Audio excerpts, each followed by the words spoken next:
रूस यूक्रेन के युद्ध के बीच यूक्रेन में फंसे भारतीयों को निकालने के लिए भारत सरकार लगातार प्रयास कर रही है और हम मौजूद हैं हंगरी की राजधानी बुडापेस्ट में, जहां पर एक कंट्रोल रूम स्थापित किया गया है, जहां पर यूक्रेन में फंसे छात्र जो है वो यहां संपर्क कर रहे हैं और यहां से उनके लिए अरेंजमेंट्स की जा रही हैं ताकि वो अपने स्वदेश लौट सकें, अपने घर जा सकें। और ये तमाम इंतजाम भारत सरकार की तरफ से किए गए हैं और यहाँ पर उन बच्चों की एक लिस्ट बनाई जाती है, फिर यहाँ से उन्हें ले जाया जाता है और इस पूरे प्रक्रिया को मॉनिटर कर रहे हैं केंद्रीय मंत्री हरदीप पुरी, जो कि इस समय हमारे साथ हैं, जो देख रहे हैं इस पूरी प्रक्रिया को। सर, आप भारत से यहाँ आए, कंट्रोल रूम भी यहाँ पे हम देख रहे हैं, बच्चों को यहाँ से ले जाया जा रहा है। अब तक कुल कितने बच्चे जो हैं यहाँ से बुडापेस्ट से जरिए भारत पहुंचे हैं और आने वाले दिनों में क्या प्लान है सर? मेरे हिसाब से कल तक कोई 2000 बच्चे जो यूक्रेन से हंगरी आए थे, कुछ डायरेक्टली यूक्रेन से हंगरी आए, कुछ और देशों से आए क्योंकि वहां पे सीमा पे थोड़ी सी क्यूज थे, तो 2000 के करीब कल रात तक जा चुके हैं और आज 1100 और जाएंगे क्योंकि आज 5 फ्लाइट्स हैं जिसमें एक आईएफ की भी फ्लाइट है। तो मान लीजिए अगर आज के टोटल मिला के कोई 3100,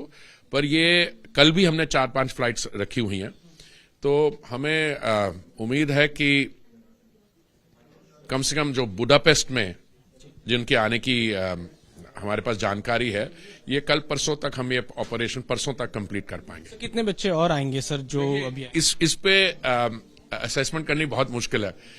मैं आपको बताना चाहता हूं कि ये शुरू में हमने ये सोचा था कि करीब किसी एक समय पे 1000 बच्चे होंगे, तो हमने 1200 के लिए हमने अरेंजमेंट्स किए थे, पर कल शाम से ये सडनली जो नंबर है वो बहुत बढ़ गया और अभी मैं इनके हंगरी के विदेश मंत्री जी से मिलके आ रहा हूं और उन्होंने भी हमारी सहायता की है। हमारे जो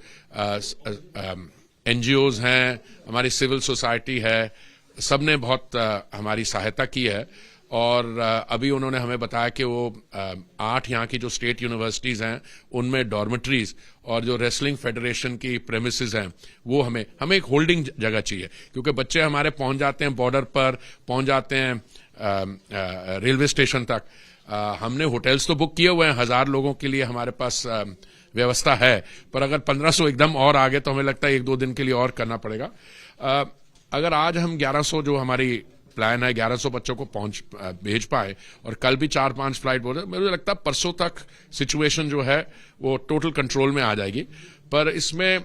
मुझे खुशी इस बात की है कि बच्चे जो हमारे आ रहे हैं उनको होल्डिंग जगह, खाने की कोई व्यवस्था की कोई समस्या नहीं है, उनको रिफ्रेशमेंट खाना वो दिया है। अब रहने की जगह, क्योंकि हमने 1000-1200 की अरेंजमेंट्स किए थे, अब बढ़ गया नंबर तो अभी और भी कर रहे हैं और अगले 1-2 दिन में मैं समझता हूं कि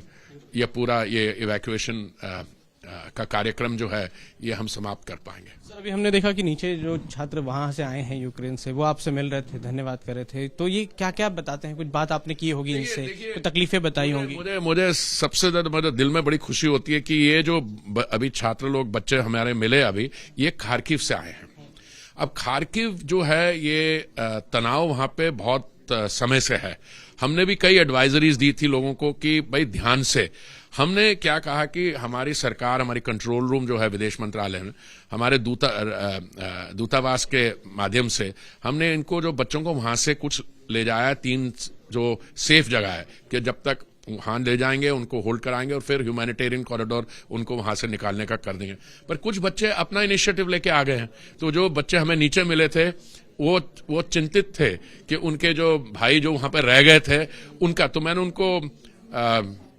विश्वास दिलाया कि हमारे जो कंट्रोल रूम है दिल्ली में और हमारे दूतावास के लोग हैं वो उनके संपर्क में हैं और सब सही हो जाएगा। सर, आपने कहा खार्किव में उनको भी चिंता इस बात की थी कि कुछ खबरें इस तरह की कि शील्ड बना दिया गया, वो हमने विदेश मंत्रालय ने भी क्लैरिफिकेशन कर दिया है। कुछ ऐसी खबरें बाहर निकली थी कि